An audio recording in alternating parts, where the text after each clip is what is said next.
Hi, എല്ലാവർക്കും സുഖമാണല്ലോ. കഴിഞ്ഞ ക്ലാസ്സിൽ നാം സെൻറ്റൻസുകൾ എങ്ങനെയാണ് അറേഞ്ച് ചെയ്തതെന്ന് പഠിച്ചല്ലോ.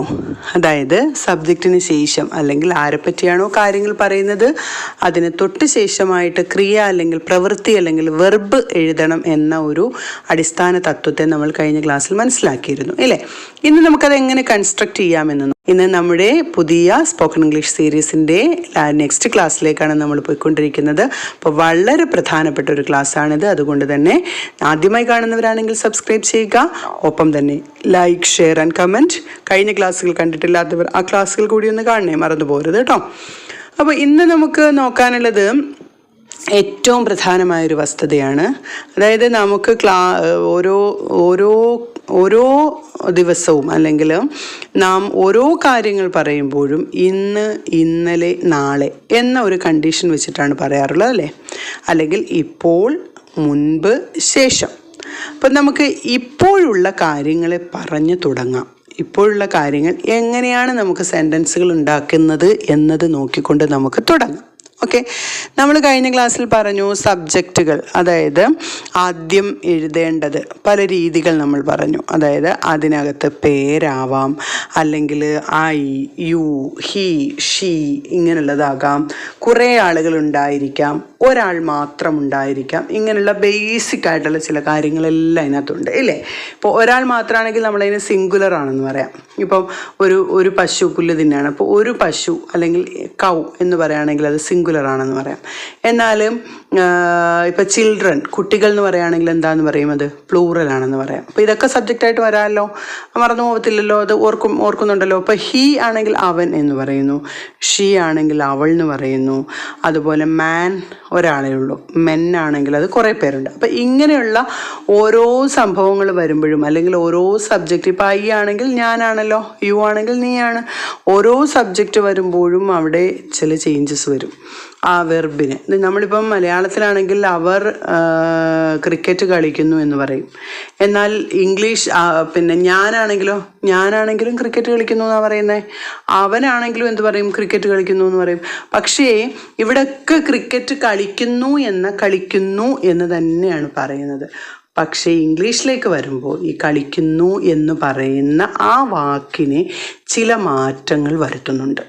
ഓക്കെ, അപ്പം ആ മാറ്റങ്ങൾ വരുത്തിയാണ് ഇംഗ്ലീഷിലെ ഇപ്പോഴാണോ, മുമ്പാണോ, അല്ലെങ്കിൽ ശേഷമാണോ എന്നൊക്കെ നമ്മൾ സംസാരിക്കുന്നത്. ആ മാറ്റങ്ങളെ വരുത്തിക്കൊണ്ടാണ്. മനസ്സിലാവുന്നുണ്ടല്ലോ? നിങ്ങൾക്ക് മനസ്സിലാവുന്നില്ലെങ്കിൽ അതൊന്ന് കമൻറ്റ് ചെയ്യണേ. തീർച്ചയായിട്ടും വ്യക്തമായിട്ട് ഞാൻ എക്സ്പ്ലെയിൻ ചെയ്യാം. തൊട്ടടുത്ത വീഡിയോയിൽ നിങ്ങളിടുന്ന കമൻസിന് വ്യക്തമായ ഒരു റിപ്ലൈ ഞാൻ നൽകുന്നതായിരിക്കും. അതോടൊപ്പം തന്നെ എൻ്റെ ചാനൽ 100K സബ്സ്ക്രൈബേഴ്സ് ആയിട്ടുണ്ട്, 1 lakh സബ്സ്ക്രൈബേഴ്സ് ആയിട്ടുണ്ട്. 1000 നന്ദി, എല്ലാവർക്കും 1000 നന്ദി. നിങ്ങൾ ഇത്രയും പെട്ടെന്ന് എൻ്റെ ചാനൽ ഇത്രയും വളർത്തി തന്നതിന് 1000 നന്ദി. ഓക്കെ, അപ്പോൾ നോക്കൂ, നമുക്ക് ഏറ്റവും പ്രധാനമായി നമുക്ക് വേണ്ട ഒരു കാര്യം എന്ന് പറയുന്നത് ഈ വെർബിൻ്റെ ചേഞ്ചസിനെ. അതായത് ഇപ്പം ഞാൻ പറഞ്ഞു അവൻ കളിക്കുന്നു എന്ന് പറഞ്ഞാലും, അവർ കളിക്കുന്നു അല്ലെങ്കിൽ ഞാൻ കളിക്കുന്നു, നീ കളിക്കുന്നു എന്നൊക്കെ പറഞ്ഞാലും മലയാളത്തിൽ ആ കളിക്കുന്നു എന്നതിനൊരു ചേഞ്ചും ഇല്ല. പക്ഷേ ഇംഗ്ലീഷിൽ അങ്ങനെയല്ല. ആ വെർബിന് ചെറിയ ചേഞ്ചസ് നമ്മൾ വരുത്തണം. ആ വരുത്തുന്ന ചേഞ്ചസ് നമ്മൾ മനസ്സിലാക്കിയാൽ ഇംഗ്ലീഷ് ഓക്കെ ആയി, വേറെ അതിനപ്പുറം ഒന്നുമില്ല. English is A very simple language. അപ്പോൾ അത് നമ്മൾ എങ്ങനെ മനസ്സിലാക്കാം എന്നുള്ളതാണ് ഇന്ന് നമ്മൾ പഠിക്കുന്നത്. ഓക്കെ, അപ്പോൾ ഇവിടെ നിങ്ങൾ മനസ്സിലാക്കേണ്ടത്, ഇപ്പം ഞാൻ പറയാണ് അവൻ സ്കൂളിൽ പോകുന്നു. He goes to school. Okay, എന്നാൽ ഞാൻ പറയുന്നു ഞാൻ സ്കൂളിൽ പോകുന്നു. അപ്പോഴോ ഐ ഗോ ടു സ്കൂൾ. നോക്കൂ, അവൻ സ്കൂളിൽ പോകുന്നു എന്നുള്ളതിന് ഞാൻ പോകുന്നു എന്നാണ് പറഞ്ഞത്, ഞാൻ സ്കൂളിൽ പോകുന്നു എന്നുള്ളതിനും പോകുന്നു എന്നാണ് പറയുന്നത്. അവിടെ എന്താണ് ഈ ഗോയും ഗോസും എന്നൊരു വ്യത്യാസം നിങ്ങൾക്ക് തോന്നിയേക്കാം. അപ്പോൾ ഇവിടെ മനസ്സിലാക്കേണ്ടത് ഇംഗ്ലീഷിലെ വളരെ പ്രധാനപ്പെട്ട ഒരു റൂളാണ്. അതായത് നമ്മൾ സാധാരണ പറയുന്ന സെൻറ്റൻസുകൾ, അതായത് ഇന്ന് അല്ലെങ്കിൽ ഇപ്പോൾ നടക്കുന്ന കാര്യങ്ങൾ, പതിവായി നടക്കുന്ന കാര്യങ്ങളൊക്കെ പറയുമ്പോൾ വെർബിനുണ്ടാകുന്ന ഒരു ഡിഫറൻസാണ് ഇവിടെ നിങ്ങൾ മനസ്സിലാക്കേണ്ടത്.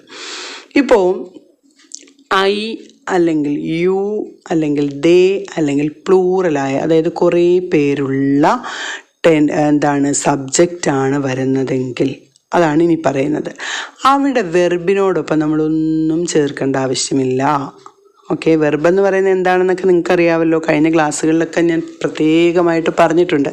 ഇപ്പം go, play, cry, wash, drink, eat, ഇതെല്ലാം വെർബാണ്.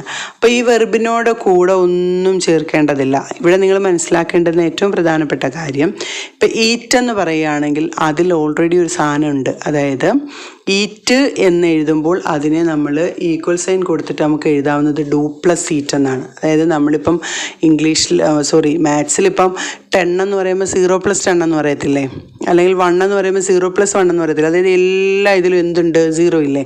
അതുപോലെ ഇംഗ്ലീഷിൽ ഈറ്റ് അല്ലെങ്കിൽ ഡ്രിങ്ക് അല്ലെങ്കിൽ പ്ലേ, ഗോ, ഹെൽപ്പ്, ക്രൈ, ഇതൊക്കെ പറയുമ്പോൾ അതിനകത്തെല്ലാം എന്തുണ്ട്, ഡു ഉണ്ട്.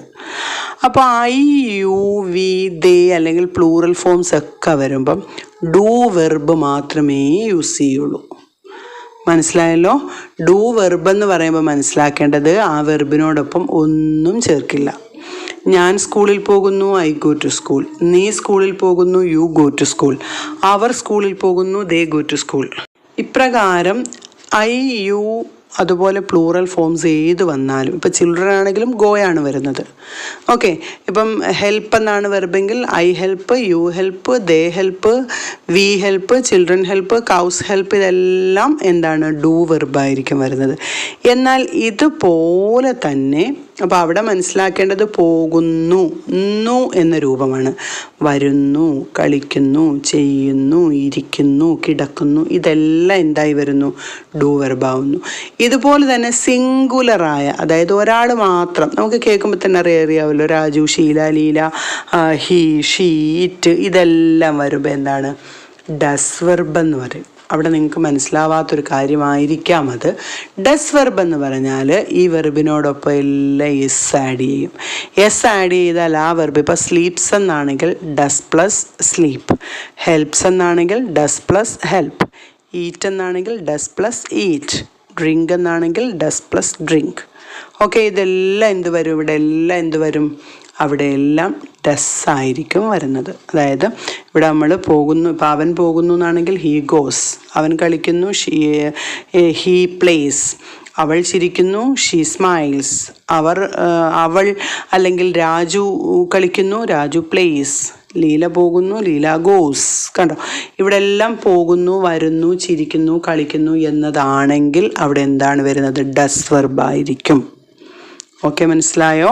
അതായത് നമ്മൾ സാധാരണഗതിയിൽ നൗ, ഇപ്പോൾ നടക്കുന്ന കാര്യങ്ങൾ പറയുമ്പോൾ സബ്ജക്റ്റിനോടൊപ്പം എന്ത് ചേർക്കണം, ഡു അല്ലെങ്കിൽ ഡസ് വെർബാണ് അവിടെ ആഡ് ചെയ്യേണ്ടത്. അപ്പോൾ നിങ്ങളൊന്ന് പറഞ്ഞ്, പൂച്ച പാൽ കുടിക്കുന്നു, എന്ത് വരും, എ ക്യാറ്റ് ഡ്രിങ്ക്സ് മിൽക്ക്.